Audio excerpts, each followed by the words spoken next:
ये क्वेश्चन है, विजयनगर का उत्थान और पतन का वर्णन करें। उत्थान का मतलब विजयनगर का जो विकास था, प्रारंभ था, यानी कि चढ़ान पर था। जब उसका विकास बढ़ते क्रम में था उसको उत्थान बोलते हैं, और जब विकास घटते क्रम में चला जाता है, राज्य बर्बाद होने लगता है, तो उसे पतन बोलते हैं। ठीक है, तो इसमें दिया है कि आपको उत्थान और पतन बताना है। तो उत्थान में जब विजयनगर में जो शासक थे, विजयनगर के महान शासक कौन थे? चोल वंश था, कृष्णदेव राय सब थे।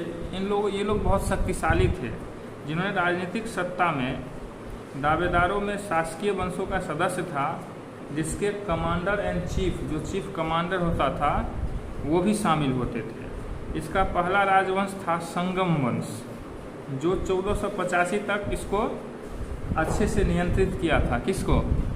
विजयनगर साम्राज्य को। इसके बाद आपसी संघर्ष हुआ, उसका सैनिक कमांडर के हाथ में चला गया शक्ति। 1503 ईस्वी तक उसके सैनिक कमांडर के हाथ में रहा। देखिए, एक बात है कि किसी भी शासन में जब आंतरिक संघर्ष चलने लगता है तो वह राज्य, वह शासन व्यवस्था कमज़ोर पड़ने लगता है। विजयनगर का भी जो बर्बादी का मेन कारण था वह था आंतरिक संघर्ष।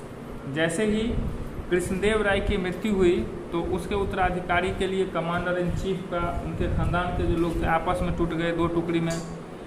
बाहरी आक्रांताओं ने उसमें राजनीति किया, फूट डालो राज करो, आप लोग तो सुने ही हैं। उसको फूट डाला, ठीक है, एक का सहयोग लेकर के दूसरे को मारा, फिर उसको भी मार दिया। तो ऐसे ऐसे करके क्या हुआ, तो विजयनगर टूटते टूटते 17वीं सदी जाते जाते विजयनगर का पतन होने लगा। डेट वाइज दिया है कि कृष्णदेव राय की मृत्यु 1529 ईस्वी में हुई। उनके मृत्यु के बाद उत्तराधिकारी की विद्रोही नायकों तथा सेनापतियों को चुनौती का सामना करना पड़ा। उनके जो उत्तराधिकारी थे, उनके पुत्र थे, उसको वहाँ का जो सेना नायक था उससे युद्ध करना पड़ा। तो युद्ध में राज्य कमज़ोर हुआ। 1524 ईस्वी तक उस विजयनगर साम्राज्य पर जो राजवंश का नियंत्रण था उसमें थे अराबिंदु। अराबिंदु भी शक्तिशाली थे, लेकिन उनके खानदान के नहीं थे। ठीक है, और इसमें क्या हुआ कि विजयनगर साम्राज्य टूटते टूटते 17वीं सदी में जा करके इसका पूर्ण रूप से पतन हो गया। इसके बाद खंड खंड में बट गया, विजयनगर का अस्तित्व ही खत्म हो गया। समझे बात को? तो इससे हमको क्या सीख मिलती है इतिहास पढ़ने से, कि कभी भी आपसी रंजिश कितना भी हो, लेकिन जब बाहर से टकराने का समय आए तो हमें एक हो जाना चाहिए। अगर हम नहीं एक होंगे तो परिणाम ऐसा होगा कि हम भी हारेंगे और मेरा पड़ोसी भी हारेगा। अभी भी जो भारत में आप देख रहे हैं, दो जो संघर्ष चल रहा है, एक हिंदू मुस्लिम का संघर्ष और एक जातीय आधार पर बैकवर्ड फॉरवर्ड का। यह देश को इतना कमज़ोर कर रहा है, अभी नहीं पता चल रहा है, लेकिन जब इतिहास लिखा जाएगा ना, आज से 200 साल बाद, 400 साल बाद, तब पता चलेगा कि कैसे लोग मूर्ख थे कि आपस में लड़ते थे और बाहरों ने उसको आकर के लूट लिया पूरा। मैं बताया था ना एक दिन इतिहास के बारे में कि अंग्रेजों ने भारत को कैसे गुलाम बनाया। भारत इतना शक्तिशाली था कि अंग्रेज आकर के युद्ध करके नहीं जीत सकते थे। एक से एक प्रतापी, एक से एक शक्तिशाली राजा और महाराजा थे। रानी लक्ष्मीबाई थी, छत्रपति शिवाजी थे, यहाँ पे नवाब सिराजुद्दौला थे, और भी बहुत सारे थे। मैं तो 2-4-5 का नाम ले सकता हूँ। लेकिन हारा कैसे सब? तो जैसे मान लो कि सीमा विवाद तो रहता ही है पड़ोसी से। अरे मेरा गांव है ना, घर है ना, तो झगड़ा किससे रहता है? मेरा जो अपना पड़ोसी दियाद होगा, जमीन का झंझट उसी से ना होगा, दूसरे गांव वाला से तो नहीं होगा।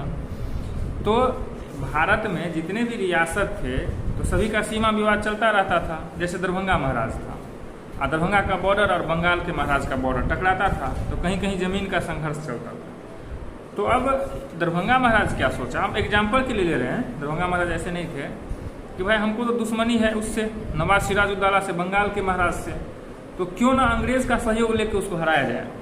ठीक है, अंग्रेज 16वीं सदी के लास्ट में आया था यहाँ पे, 16वीं सदी के प्रारंभ में, मतलब समझो ना कि 1599 में 16वीं सदी में आया था यहाँ पे व्यापार करने के लिए।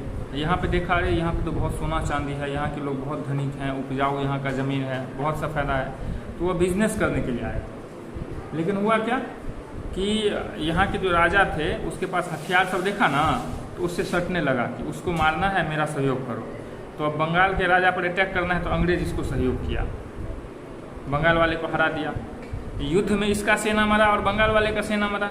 अंग्रेज तो सिर्फ हथियार देता था या बुद्धि देता था, लड़ाई में दोनों कमज़ोर हुआ, वो हार गया, उसको जीत लिया, और इसका भी सेना कमज़ोर हो गया, अंग्रेज इस पर चढ़ाई कर दिया, इसको भी जीत लिया, यानी 2 राज उसका हो गया। अब 2 राज का पूरा सेना उसके साथ आ गया। फिर यही चीज़ तीसरे राज के साथ किया, चौथे राज के साथ किया। इसके साथ जितना रियासत था पूरे देश में, सभी रियासत को आपस में लड़ा करके उसने पूरे भारत को जीत लिया। तो यह चीज़ अभी भी हम लोग को समझना चाहिए। समझे बात को?